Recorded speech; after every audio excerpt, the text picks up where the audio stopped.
5G बहू। सुमित्रा जी का बेटा था अमित और बहू का नाम था अमृता। सुमित्रा जी की बहू की बातें सुनकर ऐसा लगता था कि जैसे वो बहुत इंटेलिजेंट है, क्योंकि उससे कभी भी कोई भी सवाल पूछो फट से जवाब दे देती थी। अरे भाई, उसके जवाब से तो गूगल भी पीछे रह जाता था। और इसलिए कम से कम सुमित्रा जी के घर में तो किसी को भी गूगल की जरूरत ही नहीं पड़ती थी। जब भी घर में कोई बात चलती, कोई कुछ भी कहता, तो अमृता फट से कह देती, ये तो मेरे साथ भी हुआ था, मुझे इसके बारे में सब मालूम है। एक दिन सुमित्रा जी अमित और अपनी बहू अमृता के साथ अमित के बुआ जी, फूफा जी यानी कि मुकेश और उर्मिला जी के यहाँ पर मिलने के लिए गए। अरे बहुत अच्छा किया अमित बेटा, इतने दिनों के बाद आए हो तुम। हाँ सुमित्रा भाभी, कभी तो आ जाया करिए अपने बच्चों को लेकर। आपकी बहू के आने से तो हमारे घर में भी रौनक आ गई है। वो क्या है ना, अमित ऑफिस के काम में बहुत बिजी रहता है, इसलिए उसे तो वक्त ही नहीं मिल पाता। अच्छा, लगता है नौकरी काफी मुश्किल है अमित की। अरे नहीं नहीं फूफा जी, ऐसी कोई बात नहीं है। आप तो जानते हैं ना प्राइवेट जॉब में कितना काम होता है।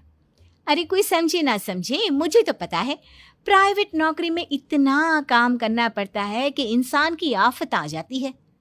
लेकिन बेटा, तुमने तो कभी जॉब की ही नहीं, तुम्हें कैसे पता? अरे जॉब नहीं की तो क्या हुआ मम्मी जी, सब जानती हूँ मैं। सबसे पहले ऑफिस में जाओ, वहां पर अपनी एंट्री डालो, उसके बाद दिन भर सिस्टम पर बैठकर काम करो। चारों तरफ कैमरे लगे होते हैं, आप अपनी नजर इधर की उधर नहीं कर सकते। उसके बाद दिन भर बॉस की चिक चिक सुनो, वो अलग से। यही सब होता है, मुझे ना सब पता है। अरे बहू रानी तो काफी इंटेलिजेंट है, हर बात की खबर है इसको। थोड़ी देर बाद, अब देखिए सुमित्रा भाभी, इतने दिनों के बाद आई हैं आप, खाना खाकर ही जाना, ऐसे तो मैं आपको जाने नहीं दूंगी। वैसे बुआ जी, खाने में क्या बनाया है? वो क्या है ना बेटा, आज तुम्हारी बुआ जी की तबीयत थोड़ी ठीक नहीं थी, इसलिए हमने सोचा कि जब तुम लोग यहाँ आ जाओगे तो बाहर से खाना मंगवा लेंगे और साथ में बैठकर खाएंगे।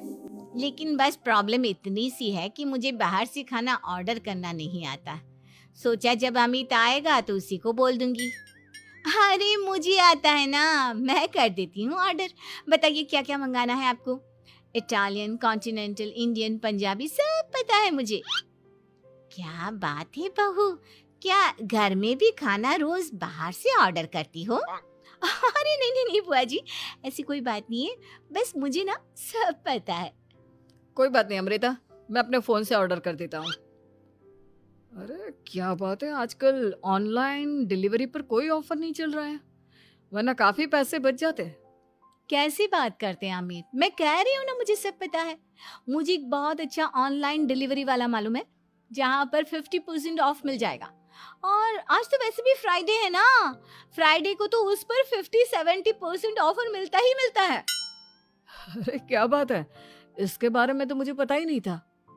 अरे बेटा, जिस चीज के बारे में किसी को पता नहीं होता, हमारी बहू को पता होता है। एक काम कर, तू उसी को ऑर्डर करने दे। क्या बात है अमृता बेटा, तुम तो बहुत इंटेलिजेंट हो, सब कुछ जानती हो। कुछ दिनों के बाद सुमित्रा जी की कुछ सहेलियां उनसे मिलने के लिए आती हैं। अरे सुमित्रा बहन कैसी हो, बहू कैसी है तुम्हारी? अरे पूछिए मत, बहुत इंटेलिजेंट है मेरी बहू, सब कुछ जानती है। क्या बात है, बहू के आने के बाद तो औरतें दुखी हो जाती है, लेकिन तुम तो बहुत खुश लग रही हो। वो क्या है ना, मेरी बहू है ही इतनी अच्छी। अरे तो बुलाओ ना, हमारे साथ बैठेगी, बातें करेंगी तो हमें भी अच्छा लगेगा। सुमित्रा जी अमृता को बाहर बुलाती हैं और उसके बाद सब लोग बातें करने लगते हैं। क्या बताऊं, कुछ दिनों से घुटनों में इतना दर्द हो रहा है कि चला भी नहीं जाता। अब बुढ़ापे में तो ये सब चलता ही रहता है, क्या कर सकते हैं। आंटी जी, आप योगा करिए, योगा और साथ में ना काले तिल खाया करिए, आपके घुटनों का दर्द भाग जाएगा। लेकिन तुमको ये सब कैसे पता बेटा?